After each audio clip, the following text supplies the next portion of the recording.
Welcome to My Life, Chassidus Applied, episode 427. A good Yontif, being that this was Yud Kislev today, the geulah, the day of redemption of the Mitteler Rebbe. We will speak about that, and as well as about the Parsha, this week's chapter, Vayishlach, and many other interesting subjects generated through your powerful and stimulating and provocative questions. This program is dedicated in merit of Baruch ben Yamin ben Menucha Lena and Miriam bas Chaya Sarah Altois, Yukasil ben Leah Rochel and Rochel bas Liba Farkash, dedicated by Pinchas Todris ben Miriam and Sarah bas Rochel Altois. So let's get right into Yud Kislev. As I discussed last week, Yud Kislev is the day after Tes Kislev, which was yesterday, Shabbos, the birthday and the Yom Hilula Yahrzeit of the Mitteler Rebbe, which was one of the reasons, because the Yahrzeit was the first year after the geulah, because the geulah was Yud Kislev Tovkuf Pei Zayin, and the Mitteler Rebbe passed away, Yud Kislev Tovkuf Pei Zayin, the Mitteler Rebbe passed away Tes Kislev Tovkuf Pei Ches. So literally, the first anniversary of the geulah was the first day after the Stalkus. So they didn't celebrate it with the full pomp and circumstance, so to speak.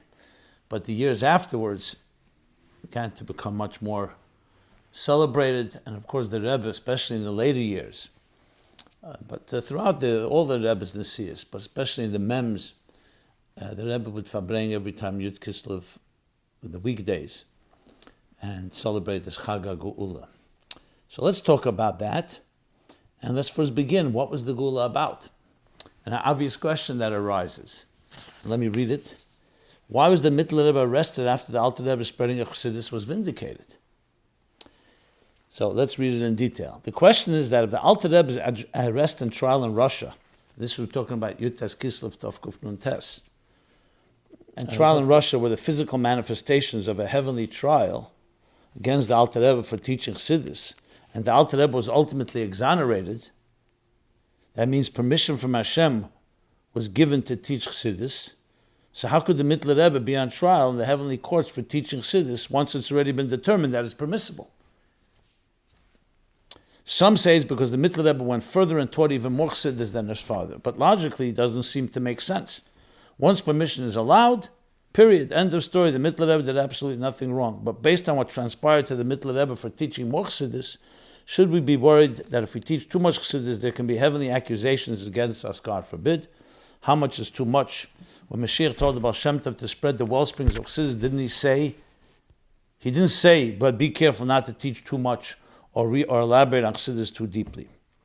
If Rabbi Jacobson could discuss this on Sunday night podcast, that would be fantastic. Thank you. So it's a very good question, because being, again, the rest below is only a reflection of what's going on above. So the bottom line is this. First of all, in Beis Rebbe he brings, and the Rebbe cites it in a Sikh, I believe Shabbos Parsha Vayetze, which was Yud Kislev Tovshin Mem Zayin, Tovshin Mem Zayin, that the Gzeira Lamaila, the kapelye, so to speak, the challenge in heaven, the Alter Rebbe was on the spreading of Chassidus. And the challenge of the Mitteler Rebbe was on the concept of a Rebbe. So it's a different exoneration, a different vindication. So that is number one. Number two, the spreading of Chassidus is the spreading of Torah. So let's make it clear. Let's ask the same question to Alter Rebbe. What's wrong with spreading Torah? Wasn't the world created, Bereshis b'shvil Yisrael b'shvil Torah? The whole world was created for Torah to come and transform the world into Adira b'tachtenim, a home for the divine. So isn't that the whole point of Torah? To learn it, to spread it, to teach it, to disseminate it? Primus Torah is part of Torah. And on the contrary, it's even a deeper part. And it comes too deep to deal with also transforming the darkness. That's one of the reasons the geulah Chassidus came in later generations. It's a taste of the geulah. Like on Erev Shabbos on Friday, we taste from the foods of Shabbos. So why would that be a problem? The answer is precisely because of its power. Just as we say, for example, Adam and Chava, two people. They were asked not to eat from the tree of knowledge.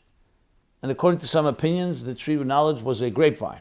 Had they waited a few hours, it says in Sfarim, it would have made kiddush on this, on the same grapevine, on that wine. They couldn't control themselves 3 hours. But remember how high the stakes were. Because had they controlled themselves, Mashiach would have come. So the Eibishter created a world with a hell and v'hester, a concealment. Those that want a mistake can make a mistake, an agnostic universe. And you can imagine 2 human beings on earth is the collective Yetzer Hara of 8 billion people today. All standing up to do anything possible to stop Adam and Chava. Now the intention is not to stop them, as we know.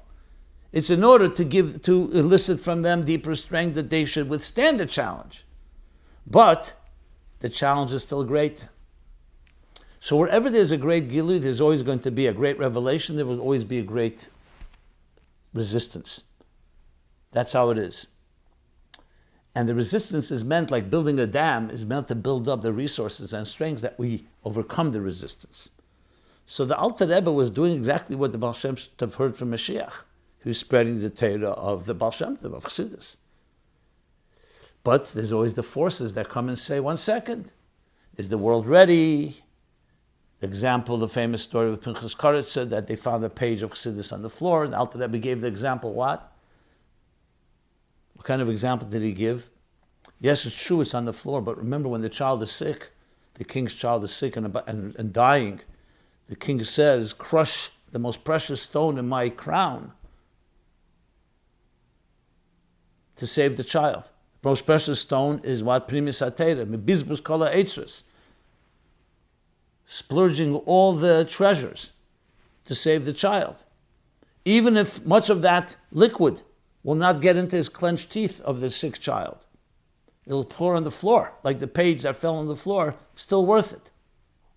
So he understood that there's so-called a risk. That's one of the reasons Primis atera was not taught in public. It has to be taught one-on-one, and all the Hagbalas, the limits. But then there came a time, like I said, a darker time, and now we need to reveal deeper Torah to counter the darkness, as well as a taste of geulah Mashiach, and it's interconnected, as the Rebbe explains in a famous Yud Dalet Kislev Sikha, printed now in Lekutis Sichas, volume 15, Yud Dalet Kislev. It's interdependent, because when you need to pierce deeper darkness, you need a greater light. What kind of light? The taste of the Shabbos foods of Mashiach, Terasa Shel Mashiach. Is there a risk? Yes, the risk is that people who are maybe not completely worthy or ready will be learning the most purest part, Mincha Selis Nikia, pure flour as the expression is used. Min Selis Nikia is the expression of what? Of Torah. And it could be abused, it could be not appreciated. We take it for granted. Remember, great treasures. Even when the Torah was given, there was also resistance. The Malachim resisted. It took 26 generations. They had to go through Yetzias Mitzrayim before the Kura Basil, the melting pots, or the smelting oven, before they were able to receive the Torah. So there's always resistance before a great geulah. So that would also make sense now. In addition to the first answer that I gave, that the Mitteler Rebbe, the challenge was about Rebbe, not just Chassidus.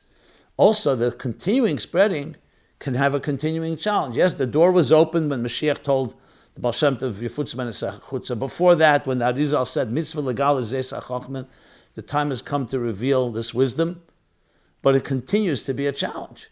Every time you reveal more. So the Mitteler Rebbe broke down the next challenge, which would be the spreading of Chassidus and the Eifon of Bina. That would be a second explanation. This also explains another thing.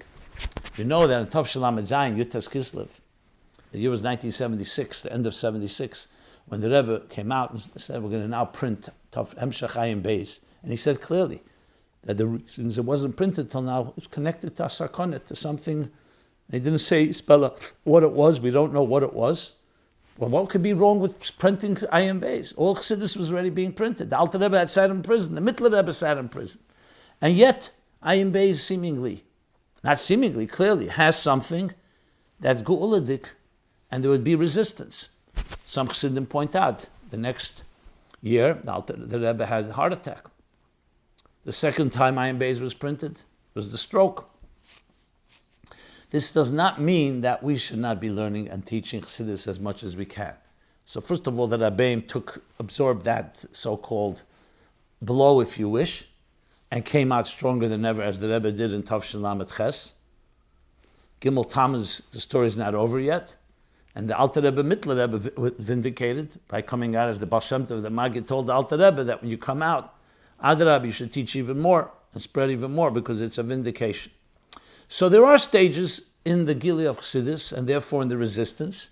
And the geulah, each geulah adds to it. That's why you have also, you could say, Chanukah is a geulah, Purim is a geulah, Geulas Mitzrayim. Each one adds into breaking through the resistance of the other side of ultimately piercing the world. So the point is, yes, Torah is here to be spread and be taught. There will be resistance, and our job is to break through it. Remember, the end of the story was always never to stop. It came with a seeming setback, but as the Rebbe Rashab says, he says it's difficult to say, but you can say Yud Dalet Kislev was like the olive being pressed in order to produce oil. The Alter Rebbe was pressed, and that produced the oil. Now, the Chatchila, we would have liked it shouldn't be with any Agmas Nefesh, not for one day, not for 53 days. Same thing with the Mitteler Rebbe. But that's the process of how things go. That Golos brings out even deeper strengths, and that's why the geulah, the final geulah, will be a geulah she'en acharei Golos, because once you transform darkness that resisted you, then no longer, like Shtar Sheyotze Lav Irur, a contract that was challenged and upheld can no longer be challenged. And that's another reason that the resistance is critical, because the resistance ensures that the transformation is complete from within, not just from above. That you transform it, that even though you go through resistance and you show that we withstand it, that's the lesson we learn from this all. Not, God forbid, in any way to minimize, but on the contrary.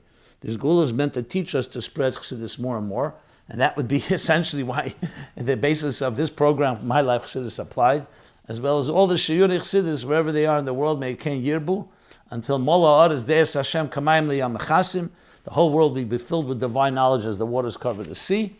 Chassidus will be a household word in every home, in every lip, in every mouth of every human being on this earth. To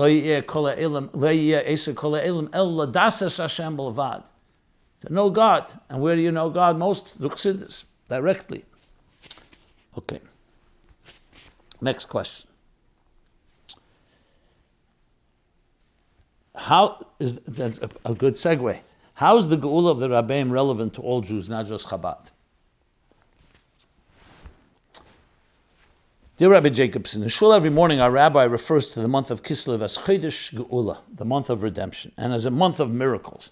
Obviously, Chanukah, its miracles are celebrated by all Jews over the world. But all the other community holidays, such as Rosh Chodesh Kislev, celebrating the Rebbe recovering from a heart attack, the 10th of Kislev, celebrating the geulah of the Mitteler Rebbe, and Yud Dalet Kislev, celebrating the geulah of the Alter Rebbe, are only celebrated by our community in Lubavitch.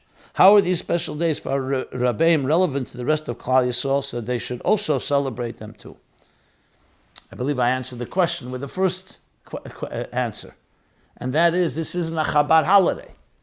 Yes, we call them the Chabad Rebbeim, but it's a universal holiday. It's about a holiday of celebrating the revelation of the soul of Torah in a way that every one of us can understand godliness. Remember, the ultimate goal is that this world should be saturated, completely permeated with the divine, with transcendence. So Torah in general does that, but even more specifically, Primis HaTorah, that talks directly about godliness, our relationship with God.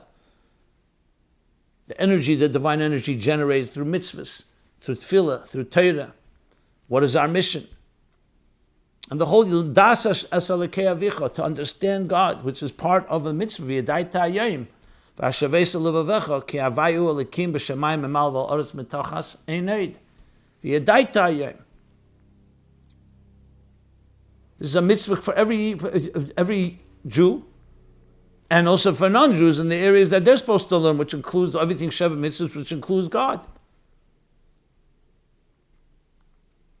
You have to explain it that way. It's not a private holiday of a particular group.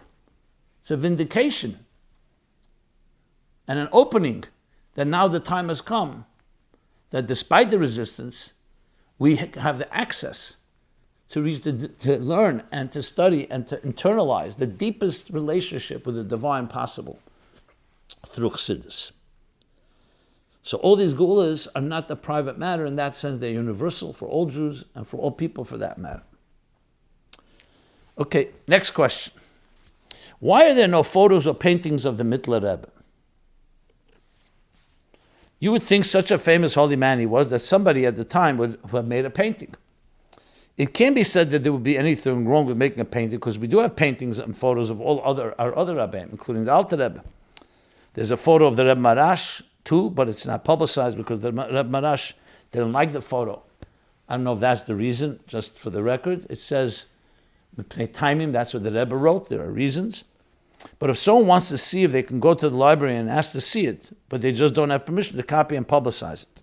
Did the Mitteler Rebbe ever say, do not paint a picture of me? Okay, so I will say to you that you, kivanto is the word, you've aligned yourself to the Sikha from the Rebbe, Yud Kislev, Tavshim Mem Dalet. In 1983, Yud Kislev, the Rebbe spoke about this. He was speaking about Yud Kislev, that one of the ways to connect to the Rebbe is by Mitteler Rebbe is to learn his Chassidus. When you learn your Chassidus, you connect to the essence of the one who wrote that Chassidus.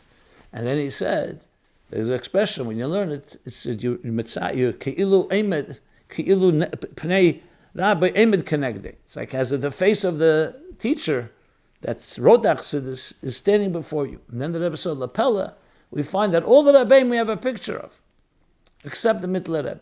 The Alter Rebbe is a famous picture in Hatomim that the Rebbe writes a whole overview of what picture and the history behind it and validates it. Obviously, from the Tzemach Tzedek, there's a same thing, a portrait. I say a picture. It should be a portrait, artist's rendition.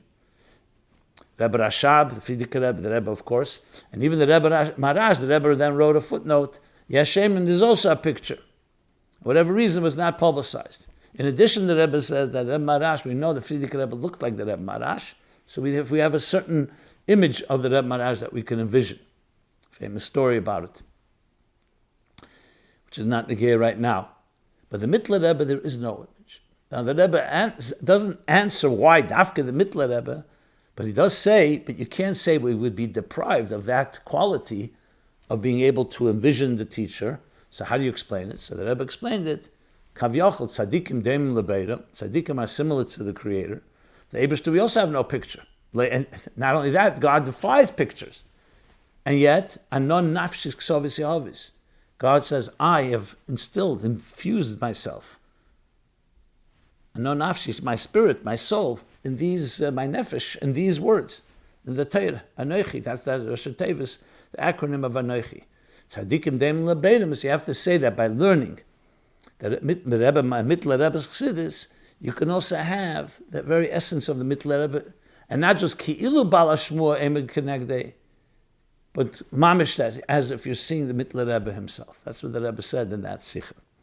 So we don't have an answer why the Mitteler Rebbe is different, but we have a solution that it's not like we're deprived. Yeah. Just to bring another story that can maybe connected to this is my own connection. In Tavsheh Chav Zayin, when the Rebbe sent Bochrim to Australia for the first time, the Kvutz of Shluchim, so it was in the weeks before around Purim time. So Shabbos Pasha Pekudei, I believe it was that year. So the Rebbe spoke and said that when the Rebbe, the Mitteler Rebbe, that the Bochrim may feel deprived because they're not going to be here. Meaning in 770 with the Rebbe, to see the Rebbe, they'll be 2 years away in Australia. So the Rebbe said, when the Rebbe, Mitteler Rebbe sent Chassidim, including his family, to Eretz Yisrael, to Hebron, Rebbe Menucha Rochel, and other Chassidim, they asked the Mitteler Rebbe, we don't want to go, not because we don't want to go on the Rebbe Shlichus, we're missing the Rebbe, here is my morim. I want to see the Rebbe. So the Rebbe said to them, Mitteler Rebbe, I'll send you my ksovim. And he actually sent original manuscripts specifically for them, which is why in Israel, in the museum, they have actual original manuscripts. Many of them, or all of them, have made it back to the library of a good Chassidus Chabad. But nevertheless, he sent it to them. And the Rebbe said, but what's missing? Seeing the Rebbe. So the Rebbe said the same idea. He spoke then about different types of ideas, of different types of growth. That's something like sfichim. You plant them and they grow later. That by having these manuscripts, and the manuscripts are non-nafshik sovis yavis, you have the Rebbe himself. And sometimes it has a delay reaction, but you have the Rebbe himself. And he said the same idea, that those are traveling from here, they will have the Rebbe himself, even though they're physically not over here. Okay. So it could be, I'm just saying another shleimah, that maybe the Mitteler Rebbe tells us that sometimes even though you don't see it directly, the physical face, the Torah, if you learn it well enough, you can come to envision it, not just geulah, like I said, but like the Rebbe said actually, but actually like seeing it with your own eyes.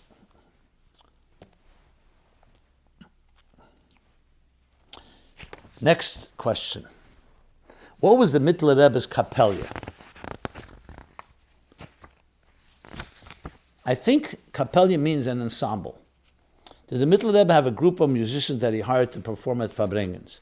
Did the Mitteler Rebbe himself write the famous song, or did he commission this group of musicians to write it? Is there a deeper story behind the song? It's such a beautiful song. I just listened to it on YouTube with my daughter, and we both had tears in our eyes because it's such a powerful song that stirred our neshamas. So there's been written up in the siches and collected about this song. Kapelye indeed is an ensemble.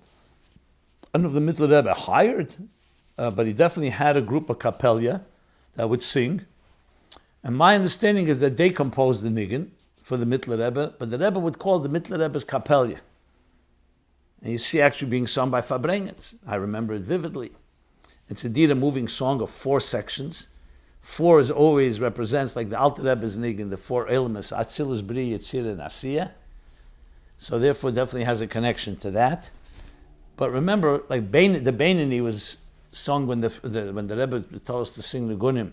Of all the Rebbeim, the Beinani was sung about the vindicated Rebbe. The vindicated Rebbe didn't compose the song. Keli Ato, the Alter Rebbe composed.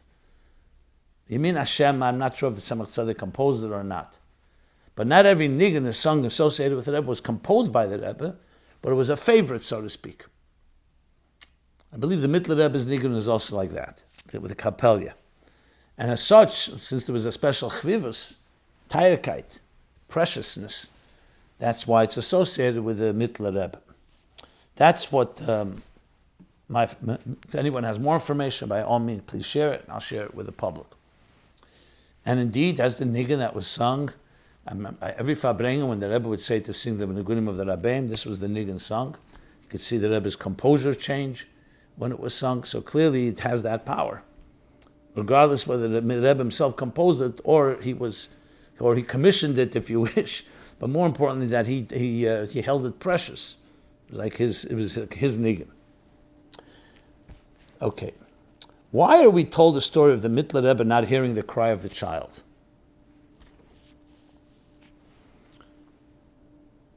And the story is a famous story that the Mitteler Rebbe was learning. He didn't hear the cry of the child. The Alter Rebbe did, and the Alter Rebbe rebuked him. You have to hear Koel Yelad Becha. Now, this was written in a way, in a very, I don't want to read it because it's not so respectful how the questioner questioned it. I will soon have a little surprise for you, a letter which I found very insightful, as well as amusing, and as well an important letter about different questions that people send to me. Since it's anonymous, people have the liberty to write sometimes in ways that are not so reverent or not so respectful. This one I am deferring and saying that I will just read just a few points, but it's written in somewhat of a disrespectful tone, just letting you know.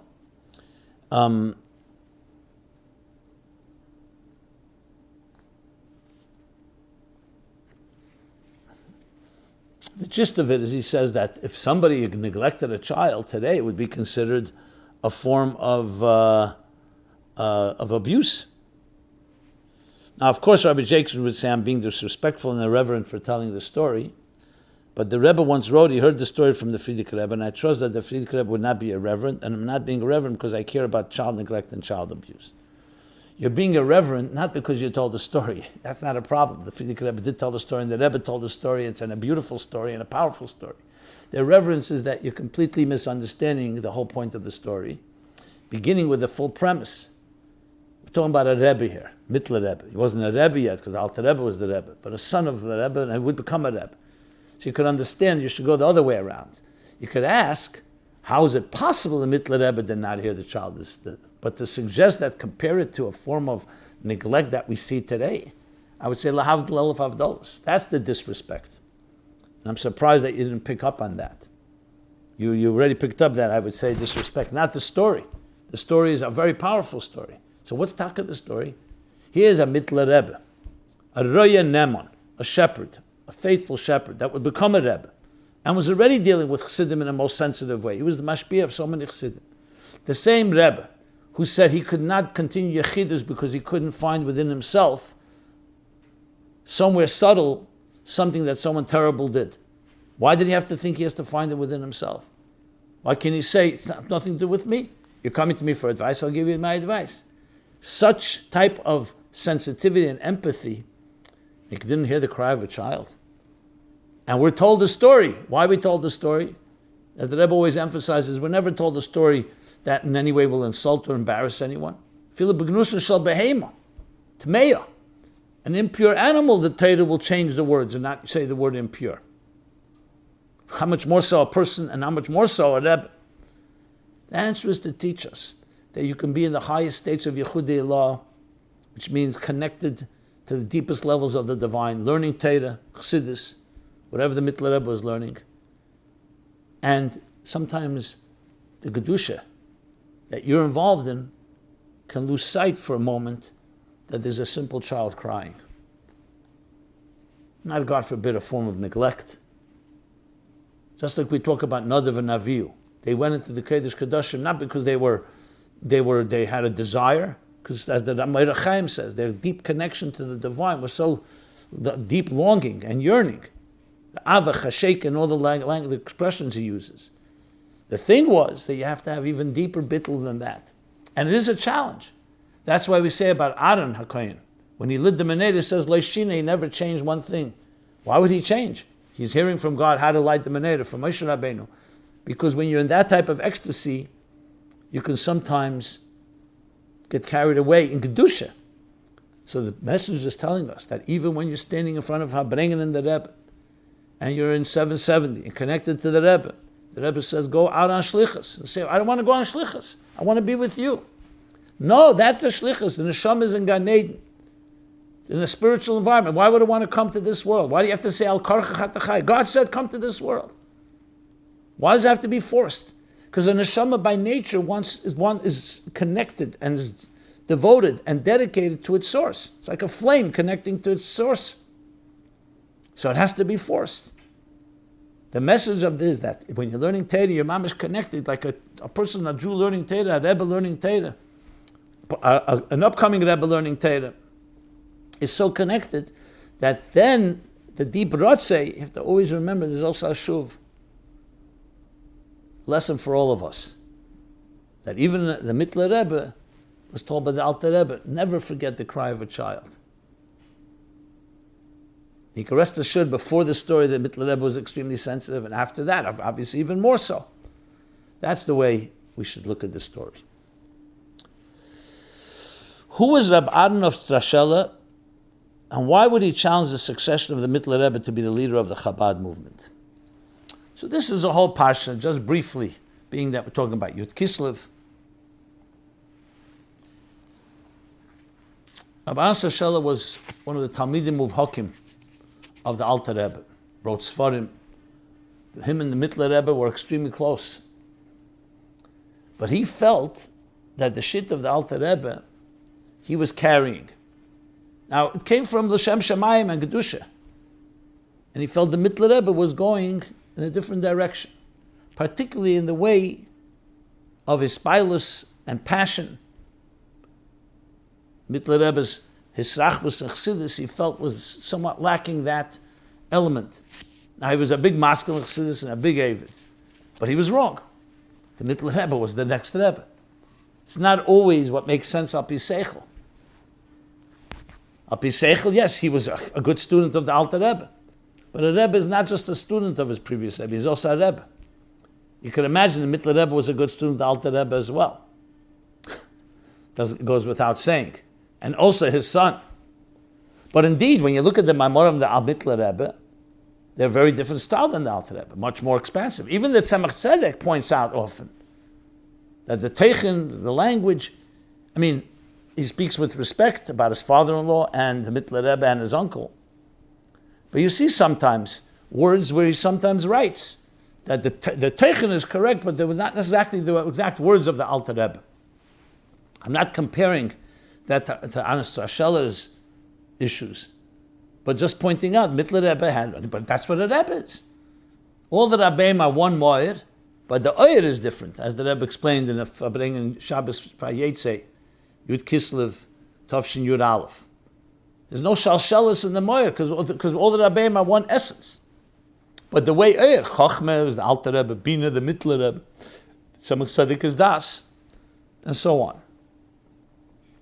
So at the time it was, I wouldn't call it machlekes necessarily, but it was definitely Isnagdus. He opposed that approach. It came from good intentions, but at the end of the day, Mitteler Rebbe is the Rebbe. Reb Aharon of Strashelye was a great chassid, and great chassidus that he explained from the Alter Rebbe, and so on. The Rebbe brings from Reb Aharon of Strashelye in a few places about Tzimtzum Lashon from Merubah, things that are not brought necessarily in the Rebbeim's Maimorim. So in a place in Ranat, the Rebbe mentions him, a few other places that he is cited. Okay.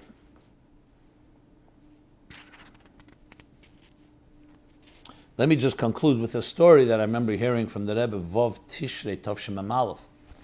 It's one of the only times the Rebbe used his hands, but I saw at least in a farbrengen to demonstrate something. So he's talking about the difference between the Alter Rebbe and the Mitteler Rebbe.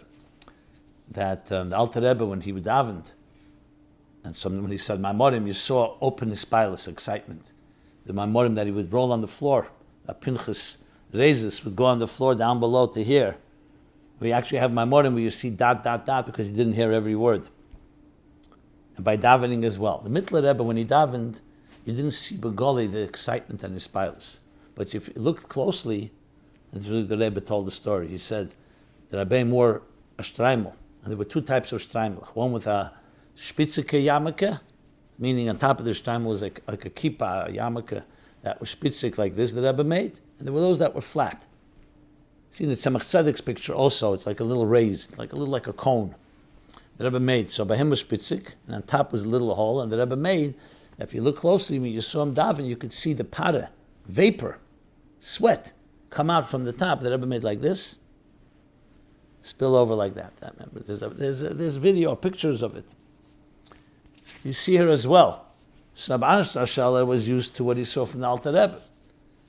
But Mitteler Rebbe was not missing his pilus. It was just a different Nathan. Just like we speak about the Baal Shem Tov, the Mag. Baal Shem Tov traveled a lot. Al Tonach Mekeme was by the Maggid. He did not travel. And the Rebbe says some Rebbeim traveled, some stayed in one place. The Rebbe also was not traveling after he became Rebbe. So the point being is, these are different approaches in Giluyim. And each Rebbe contributes what he needs to contribute, fitting to what the needs of the generation are. Since we're talking already about Yud Kislev, and we're talking about, I mentioned before the Sikh of Tov Shemem Zayin, so the Rebbe Taka speaks there about Yud Kislev to make farbrengens, when the farbrengen should be. So I said, okay, so a fitting question that fits here as well. Can you explain the goal of a farbrengen? In other words, how do you make a successful farbrengen? As this month is the month of farbrengens, I find that sometimes they feel pointless. No, God forbid they're pointless. Farbrengen, first of all, means a gathering. It's more than a gathering. It's chassidim coming together, saying l'chaim, with all the hagbolas and limits that the Rebbe instituted, sharing words, heartfelt words, Torah, avodah, personal. It's meant to be communion. I mean, today, I don't want to compare it, but you find the idea of groups, synergy, coming together with friends, coming together with others, gives people power.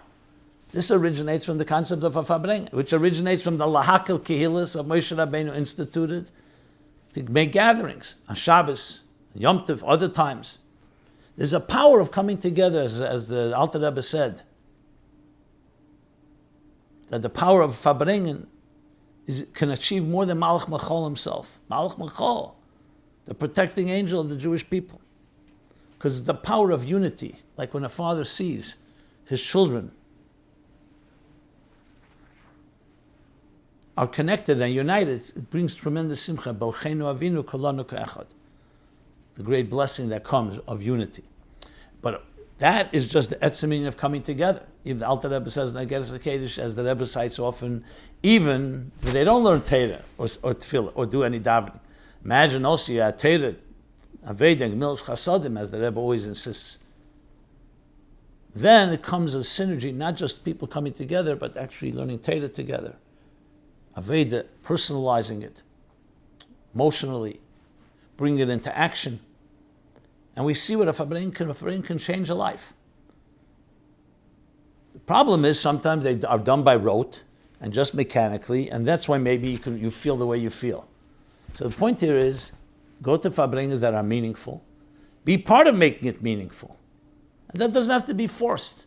It's just coming natural, speaking words from the heart. It's just people sharing a story, a sentiment. Shouldn't be judgmental. It's a time for unity. Shouldn't be condescending. Some people see farbrengen as only a time to rebuke others. Talk about yourself. Don't talk about others by a farbrengen. You don't want to talk about yourself. Don't talk about yourself. But a farbrengen is not meant a time to zidlen, ein dem zweiten, to rebuke one another. That's not what a farbrengen is about. A farbrengen is about Avos Yisrael, Achdus Yisrael, Yud Kislev. Talk of Mitteler Rebbe. Say a word from the Mitteler Rebbe, a story of the Mitteler Rebbe. Focus on the Rebbeim and their lessons to us in our personal lives. That would make a farbrengen come alive. I once heard a line, I don't know if it's, I don't think it's from the Rebbeim, but it's a nice line. The difference between a speech, a party, and a farbrengen. In a speech, one person listens and nobody listens. Well, I'm sorry. In a speech, one person speaks and nobody listens. At a party, everybody's speaking and nobody's listening. And a farbrengen, nobody is speaking, but everybody's listening. Okay. This week is also Yud Dalet Kislev. It's the 94th anniversary of the Rebbe and the Rebbetzins' wedding in Tafresh Pei Tes. We're now in Tafshin Pei Gimel. So let's just talk about that. That's the day the Rebbe said Yud Dalet Kislev, the 25th anniversary. Was it? Pei Tes to Yud Dalet. Tzadik Tes, 25th anniversary. So the Rebbe spoke about that this is the day, was zusammengebunden, ich mit euch und euch mit mir. So man soll arbeiten zusammen und eismaten in the Golas and then Peiris. This is the day that bound me to you and you to me.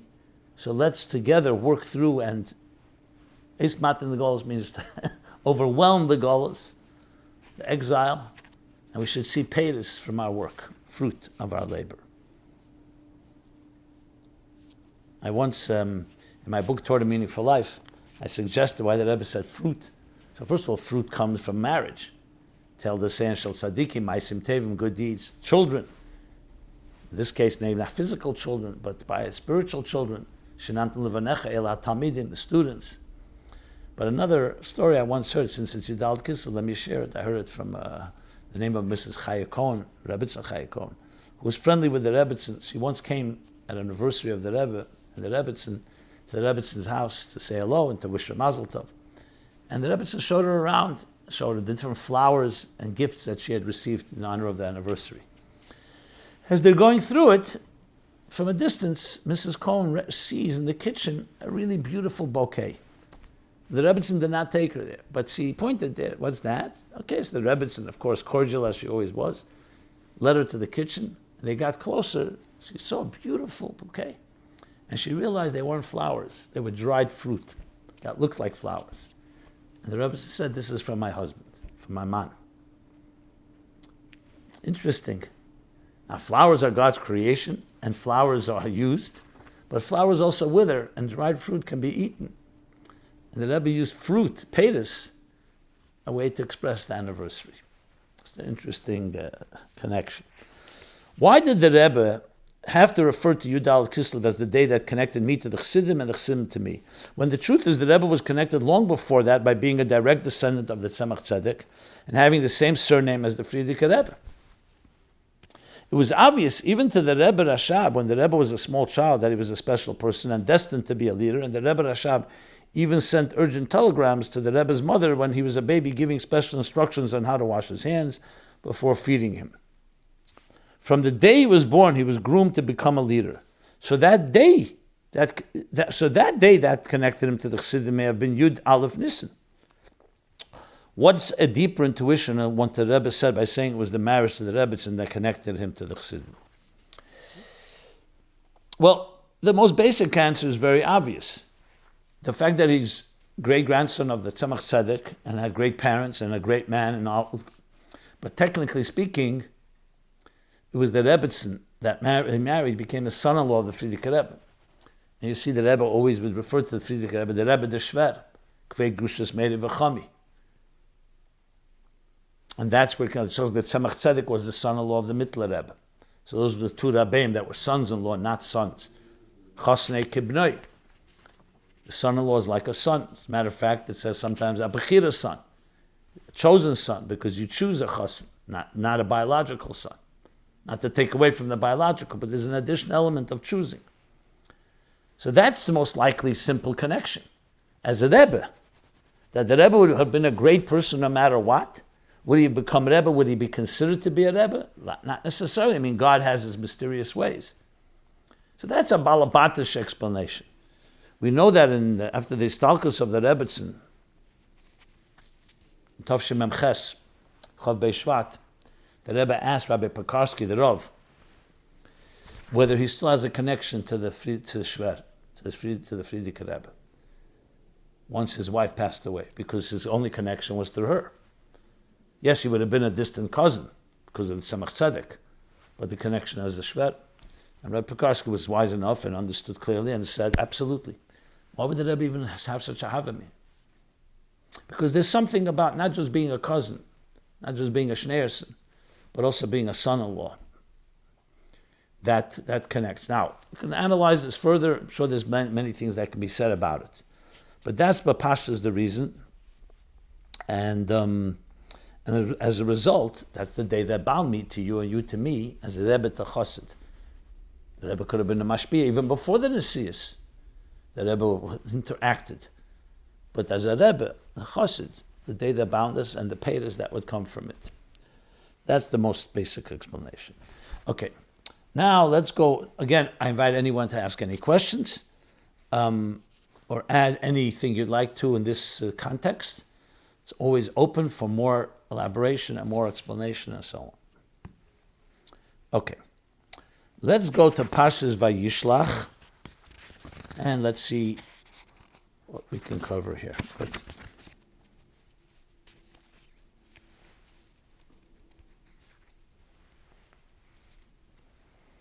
I think also before I go to Parshas Vayishlach, I want to use this opportunity.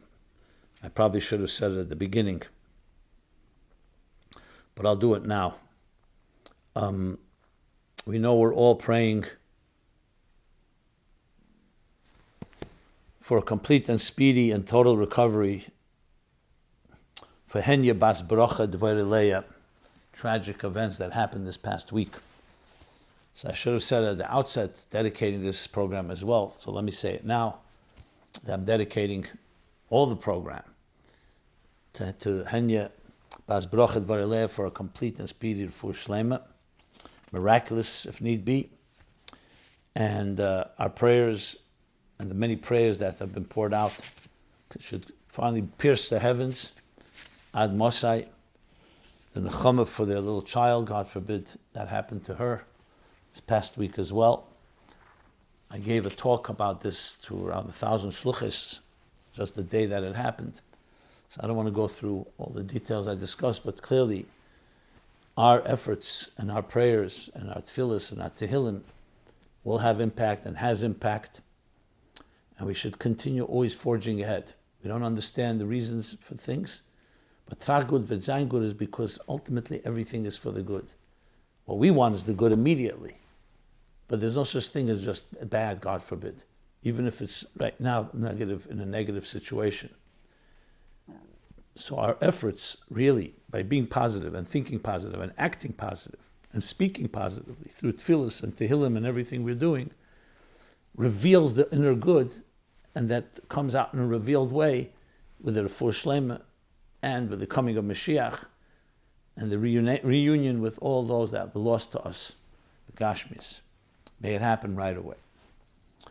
So if we have time, I was going to speak more about tefillah in general, in continuation of last week's program, but I want to go to Pasha Vayishlach and then we'll back and forth and see where we are.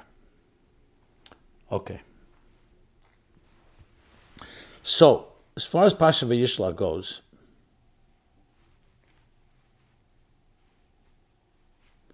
there's a bunch of questions that came in, but let me just begin with one key thing here. The overall story. The overall story is really the reconciliation, the reunion and reconciliation between Jacob and Esau. So the story began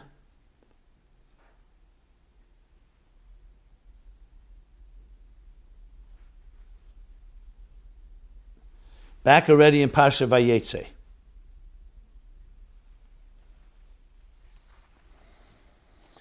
Pasha Teldes, I should say.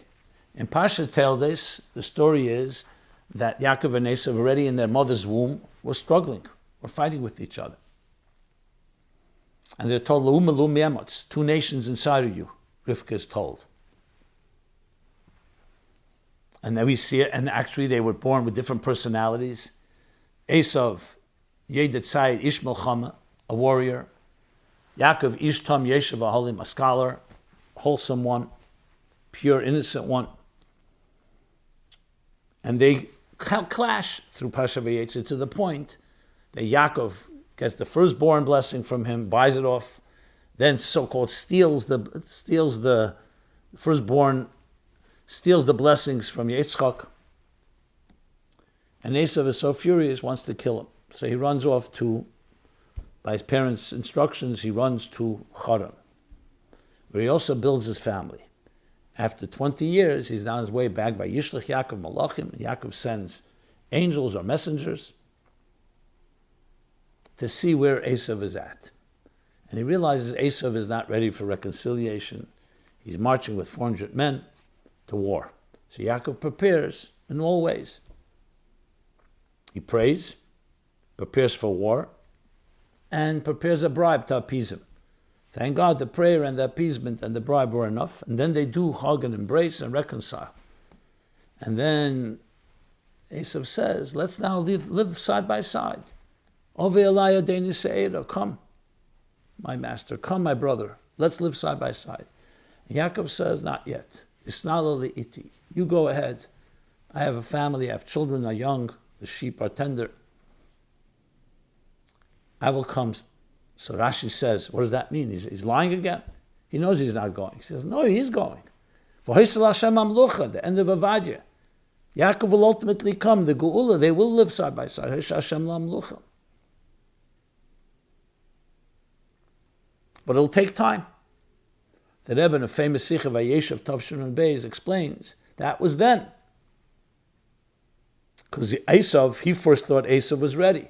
Then he saw he's not, so he knew that time would take time for the Birudim. But now that we finished the Birudim, now we can go into the West, into France, as the Rebbe explains there, and transform and not have to be afraid to live side by side. Basically, in other words, the battle of the 2 nations, of the Jewish people and the non-Jewish world, Edom, the Roman Empire, the Christian world, the Western world. So there's a time where the Alter Rebbe opposed that Napoleon win the war because it would not be good for the spirituality of the Jews. But now the time has come, says the Rebbe in that Sikh of Vayeshev Nun Beis, that Yaakov and Esau can reconcile, meaning that we can enter the Western world and transform into godliness. Vayisha Hashem, L'Hashem Amluch. So the story of Vayishlach is really the story of geulah, in that sense. So that's a general overview. Let's go through a few questions that people asked.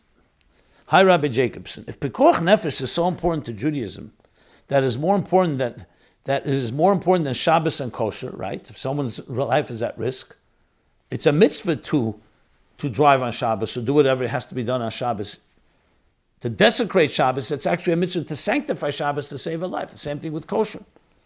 Then why isn't it a Jewish value to train for self-defense? We see that this is not the case, as we say.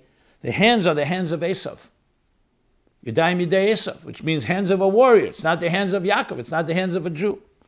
And we interpret that to mean that Jews don't fight. But if protecting oneself is so important, then why isn't learning to fight and to protect yourself a prominent part of Judaism? Especially after our long history of persecution, until the state of Israel, Jews were mostly defenseless, and there are not halachas of self-defense, even though we are told that it is very important. Also, why doesn't the Torah discuss how Yaakov prepared for war against Esau? It just seems that he planned to appease him or to run away, but nothing about defending himself. It appears to be somewhat of a major oversight. Okay. So first of all, there are befedish laws of pekuach nefesh and defense and wars. There's halacha, laws about milchama. As a matter of fact, some would criticize David for being a warrior on the offense, not just defense. And that's not the discussion right now. The stereotype of the myth that the Jews are just weak lambs and just go to the slaughter, Rahman al-Islam, is yes, we are fundamentally a people of peace. We're all peace. Shalom is our standard. Peace. We're not aggressive. We're not violent. That's not the approach. Yaakov Ishtam Yeshiv Olam, yes, Enochanami, is not the warrior. But that doesn't mean that when you need to take up arms, especially when there's danger, to protect yourself. And it's not correct. I'm not sure where you're getting that impression. Rashi says befedish, he prepared three things. Tefillah, Melchama U'Deirin, which means prayer, war. He prepared for war, if it would need be. It was the last resort. And Deirin, a gift to appease him. The first and the third worked. But of course he would have gone to war to protect his children and his family. It's interesting because sometimes I get letters why the Jews seemed so violent when it came to Eretz Yisrael, fighting and killing and so on. Amalek, the 7 nations. But if you read there, you also see it's only last resort when there's no choice. You always leave a door open for the enemy to leave. Because blood is never good. David HaMelech, talking about David, he's criticized. Even wars that he had to fight. Bottom line, you have blood on your hands. You can't build my base of Mikdash, says the Eibishter. But David HaMelech, he didn't have blood. He was not some murderer. He was a shepherd. He was a gentle shepherd boy. But bottom line, even when blood was necessary, that's not what a person who's going to build my base of Mikdash. Shleimah HaMelech, your son, will build it.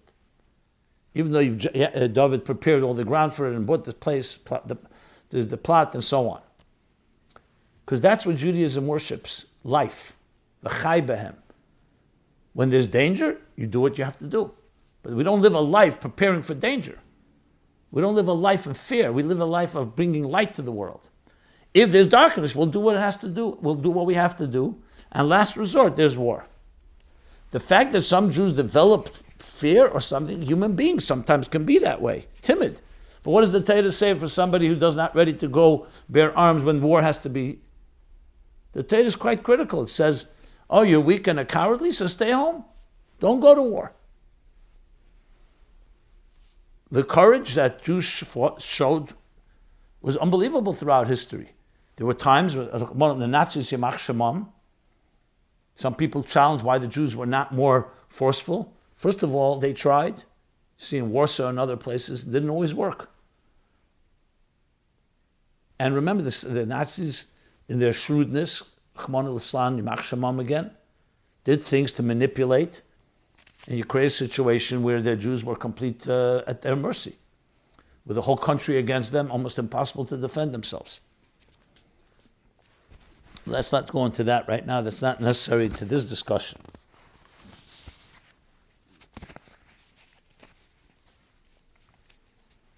When Meir Kahane established a JDL, Jewish Defense League, so he was very criticized by many Jews. That's not our approach. But on the other hand, there was a certain element of, yes, having a defense. We have shemrim, we have other ways that protect communities, especially when they were attacked. Very, very commendable. The question is, you don't want to become a warrior. You go to war if you have to, but don't become defined by being a warrior. That's important to always remember. Okay. Let's go to the next question. Did Jacob and Esau's, did Jacob have a literal wrestling match with Esau's angel? Was it like a steel cage match in the World Wrestling Federation? Did they hit each other with chairs? Or is this wrestling match just a metaphor for the struggle between good and evil? Okay, another little irreverent tone.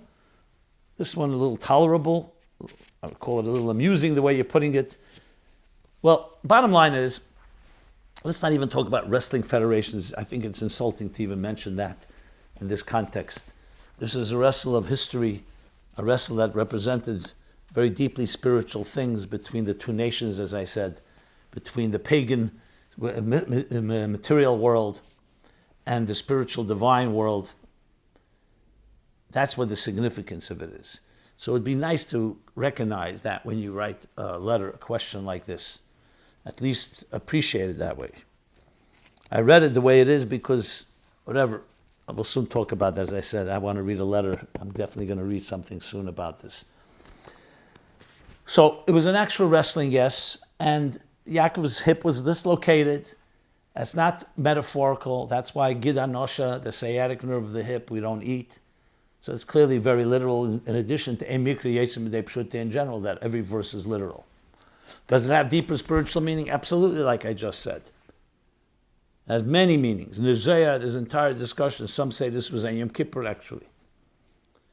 But it represented a major battle and war. The Ramban writes, Nachmanides, that the dislocated rib was the wound that would affect every Jew, every tzaddik, through the generations, through the afflictions and oppressions of the Yisurim that we would suffer at the hands of our enemies. So it has tremendous significance. Or is this wrestling match you wrote just a metaphor for the struggle between good and evil? It's not a metaphor, it's actually the struggle between good and evil. Two forces. Now remember, Esau is not pure evil. Esau is the twin brother of Yakov, represents the material world, which could be evil. Like we discussed last week and I mentioned before, it's two approaches in life, and you want to not eliminate Esau, you want to transform Esau. You want to reconcile them, as I mentioned earlier. Okay. So that leads right away to the next question. What is the significance of Yaakov's hip being dislocated? Why that specific part of the body, to the point that we are not allowed to eat that part of an animal? How does it make sense that just because Yaakov was randomly hit in the leg, they were not allowed to eat that part of the animal? What is the connection? If he was hurt in 10 different places, would we not be able to eat those different parts as well? Can you explain the deeper meaning of it, the story and the mitzvah that came from it? Seems not to make any sense at face value. So here again, I'm happy to do the homework for everybody, but I would advise, and this is as a teacher I'm speaking now, why not look up some of the commentaries? Do you know how many commentaries there are in these verses? There's an entire section in the Pardes of the Ramah called Shar Kaf Hayerach, which is the Kaf Hayerach, which is the hip of Yaakov, Yerech Yaakov, rather. Yerech Yaakov. And there are many, many that talk about it. Just briefly, I mentioned before one aspect of it, that the hip represented the wound that would affect everybody. But why the hip? The Zohar has an interesting explanation, because the hip is what connects the body to the legs. Since he saw he cannot attack Torah of Yaakov, because Yaakov's inyan was Torah, that was his whole muhus. Torah is his mind and his heart consumed with Torah. So he attacked the support. The legs are the support. Tamchin daraisa. They refer to the legs. Yerach, Yerchaim. The legs are the supporters of Torah, meaning those that donate and support a yeshiva. That's what he says in Zohar. Because that's equally needed to be able to support the Torah that the teachers teach. The partnership between Yisachar and Zvulun. That's what he says in Zohar. And there are other explanations as well. Some connected even the Kaf to the Pach, same letters Pach, Pach Hashemen, at the end of this week's Parsha. I'm sorry, the end of this month is the Pach Hashem of Chanukah, connected to the Pachim Ktanim that Yakov went to gather when he went across the river, and that's where he had the battle with the angel. There are many, many explanations for the hip, and that's why we remember it.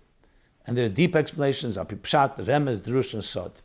As I said, you can look it up easily. If you want to make it even easier, go to Sefer Torah Shleimah from Rab Shleimah Kasher, an excellent encyclopedia where he brings all the midrashim on each verse, and you'll see there a selection of all kinds of explanations why the Yerach. Yakov. Why is it that Jacob and Esau cannot live together? It says that when this one rises, the other falls. Why can they both rise together? Why must there be a conflict? Wouldn't it be much more beautiful if they could live peacefully together?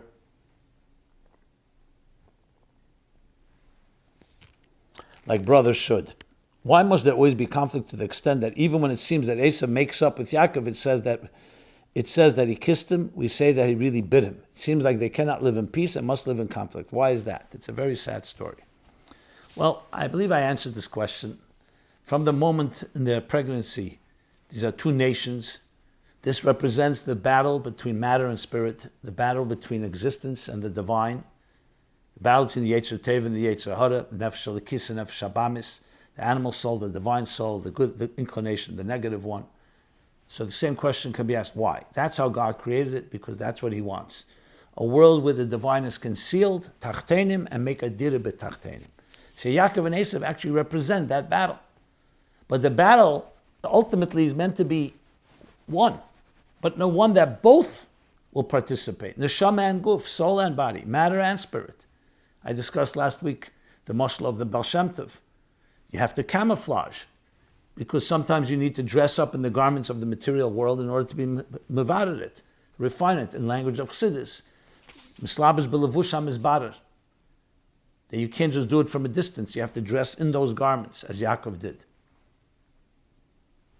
So it touches the very conflict and the very battles of our lives. Each one of us, every moment we have that battle. Are you going to choose what is good for you selfishly, or what is good for the cause? So it just plays itself out in each of our lives, and that's why we have this story. A sad story. It's not a sad story. It's the story of life. It's sad if you don't do anything about it. So it's really a lesson. When we learn Yaakov and Esau, we should be learning about the two voices within each of us. Yaakov and Esau, hamurim b'parsha. They're both in Torah. The Torah archetypes of these two personalities. Okay. There are more questions, and I'm going to have to leave some later, so I want to do a few housekeeping. And as I said, I have an interesting surprise note that I definitely want to read. And then let me see what else I have here. There's some more follow-up. Okay. We'll do the housekeeping, then we'll do something about the World Cup, and then we'll conclude. Rabbi Jacob and Esau, I've been following your weekly broadcasts at My Life Chassidus Applied for several years, and I've learned so much from you. May you be blessed with good health to continue your important work. I am somewhat concerned that recently there has been a shift in the kind of questions you're answering. Some people, or perhaps it's just one person, seems to be attempting to hijack the broadcast by submitting large numbers of questions which are questioning the ways of Hashem in a rather irreverent and immature way. It reminds me of the story of the God you don't believe in, I don't believe in either.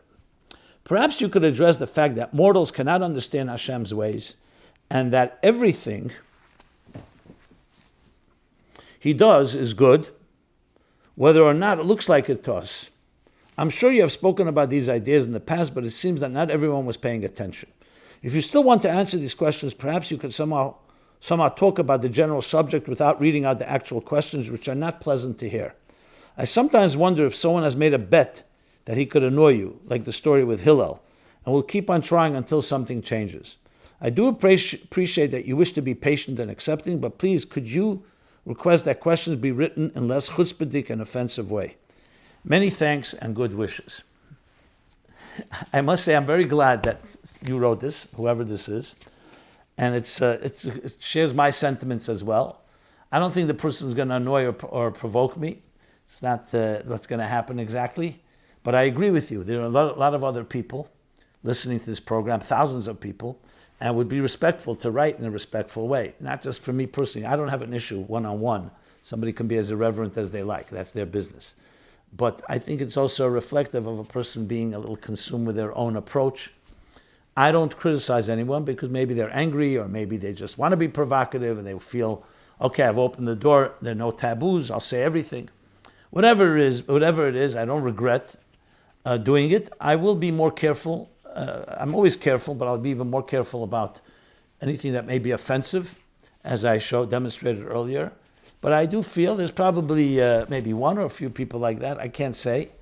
But being that this is the benefit of it is that the truth is that everyone can ask any question. And I personally know firsthand, literally, with names, people who may have been anonymous but have shared some of their experiences, that having this forum has been far more beneficial. And it's worth the time to time that you have sometimes people who are taking advantage or abusing it a bit, this opportunity. It has helped many people. And that's why I stick to that this is a time, ask questions. Please do not hesitate. ChassidusApplied.com is an entire website we dedicated just for this. And it's free access, questions. Please use it. But I should also mention there are costs involved. So this is not required, but optional. Out of the goodness of your heart, as we come to the end of the year, coming to Hanukkah soon, please make a donation. We are running a campaign. I'm giving you a little foretaste. It's already live. The campaign is not live. The website is live, giftofmeaning.com. Please make a generous donation, which helps subsidize and helps cover the cost of this program and many of our other programs. But I'll do two more housekeeping. Is Applied Tanya, which books? I have a program called My Life Chassidus, Tanya Applied, every Motzei Shabbos, 10 o'clock. So he's asking, which books is the Tanya Applied based on? Where can I buy it? Is it based on the Practical Tanya by Rabbi Miller? So the answer is, it's based on all the commentaries that we have today on Tanya. Starting with the Rebbe's commentary, and we have commentaries from different Chassidim, Mitteler Rebbe's Chassidim, Reb Aharon, the Mashpia, and many other commentaries. A lot of them are gathered in Chassidus Muvu'eres. So there are many books out there, thank God, that have interpretations. I try to teach in a very applied way, and sometimes I don't find something in a commentary, so I'll comment or try to explain something. So it's really a collection of all of that and funneled through my understanding of how to explain Tanya. That's the reality. Will there be another My Life Chassidus art contest? Well, we had a Chassidus essay contest, and the last time included also art. Please God, we're definitely planning to have that contest as well. And I'll conclude with a timely matter. Is it appropriate to watch the World Cup? Are there any lessons we can learn while watching it? Well, being a student of the Rebbe, if you ask the Rebbe this question, the Rebbe would say, it's appropriate to learn Torah kol hayom kulei and not bittul Torah at all. So watching the World Cup or watching football or watching anything, or just in general, that's not Torah, it's bittul Torah. So you could ask me a question like that as a chassid of the Rebbe, and my answer has to be that. Now, practically speaking, I know that people are probably not learning Torah 24/7. How do I know? It's a wild guess.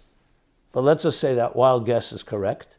So then, use your divrei reshus. The things you do in reshus are also l'shem shemayim. So no, to say that seeing a game is shol shlips atmeis, I don't know if I would go that far. I don't think that's the case. If you could learn lessons from it, by all means. But you can't say al-chatchila heter to go ahead and watch a World Cup because you're going to learn lessons from it. The Alter Rebbe speaks about chochmas chitzenius. And he says those that know how to use it for parnosa, ba'archov, ba'revach, or how to use it to serve God, like the Rambam and the Ramban. But that means you have to go there. If you go there and you want to do it right, do it in the right way and use it for the right thing. Are there lessons? There are sure lessons. The Rebbe himself, Shmini Tov Shemem, gave a lesson from not the World Cup, but from soccer. Speaking then about Sivas Hashem, playing the game of soccer, 2 goalposts, and each one 2 goals, 2 goalposts, 2 teams equal, Zelu Umazeh, with the same amount of kaychis, like it says in Tanya, equal. And they both want to take the ball, which is the Kadar Ha'aretz, earth, the world, and put it either in Shar HaGan Eden or Shar Gehenna. Nefesh Elikis, Nefesh Abamis. That's the battle. See, it was a whole lesson straight from that. Same thing, we know lessons that the Rebbe Rashab learned from chess. The Rebbe has a whole Sikha, Tovshin Ches, about it. Lessons you can learn. So you see that there's definitely the concept. Question is, should you be playing chess all the time? So we know Nittel night. In the case of the Frierdiker Rebbe and the Rebbe, we know it wasn't Nittel, it was with Frierdiker Rebbe. The doctors told him not to exert himself, so he played chess. That was called non-exertion. But bottom line is that I can't say therefore. If you ask if it's appropriate to watch, appropriate to go learn Torah and Chassidus. If you're watching or you know about it, then you can, and then definitely do everything possible to learn lessons from it. That's the answer. And everybody has to measure themselves, talk to your mashpia, where you stand in your life. The key thing is everything you do should be elevated towards everyone should have a very good Chag geulah. May the geulah of the Mitteler Rebbe give us all the schusim and blessings. Again, a complete refuah shleimah to Henya bas Brocha Devorah Leah. Henya bas Brocha Devorah Leah for a miraculous recovery. We should only hear good news in this Chedesh geulah, and we should be zeichet to the geulah mitzvah v'ashleimah b'korev mamish. This has been My Life Chassidus Applied every Sunday night, 8 to 9 p.m. Call Tuv and be well. Good Chedesh. This program is brought to you by My Life, Chassidus Applied. Please help us continue our programs. Make even a small contribution at chassidusapplied.com/donate.